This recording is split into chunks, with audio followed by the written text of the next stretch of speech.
তো ভাইস্তা, এই যে সিট এরকম উঁচা নিচা কেন? এটা যখন ছাদের রড বাঁধো, এরপরে রডের তলে ব্লক দিয়ে দিলে মনে হয় ওটা সমান হয়ে যাবে। তো এরকম উঁচা নিচা তো সমস্যা হবে না? আমরা যে জায়গায় অবস্থান আছে ওই জায়গায় সুন্দর করে ব্লক দিয়ে দিলে এটা ঠিক হয়ে যাবে, সমান হয়ে যাবে। সমান হয়ে যাবে। তো এই সিট গুলো অবশ্যই আপনাদের সুন্দর করে বিছাইতে হবে। তো এখানে সিটের উপরে পলি বিছানো হবে।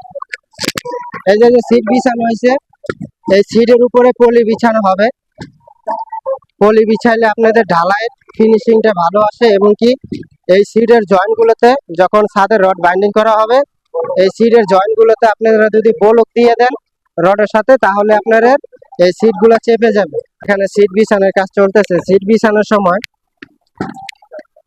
সিট গুলো যাতে বেশি হাফ ডাউন না থাকে, সিট গুলো যাতে সুন্দর প্লেন ভাবে মিশে থাকে। তো এখানে পুরান সিট আর কি ব্যবহার করা হয়েছে।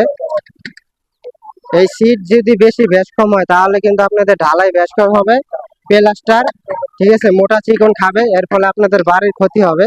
তো এরকম সুন্দর করে সিট গুলো আপনারা প্লেন ভাবে বিছিয়ে দিবেন, এবং কি যখন ছাদের রড বাইন্ডিং করা হবে, ছাদের রড বাইন্ডিং করার সময় এই সিটের জয়েন্টে জয়েন্টে আপনারা বলক গুলা দেওয়ার চেষ্টা করবেন। তাহলে আপনার সিট গুলা এই যে এইভাবে লেগে থাকলে কি হবে, ঢালাইটা এক সমান ভাবে খাবে।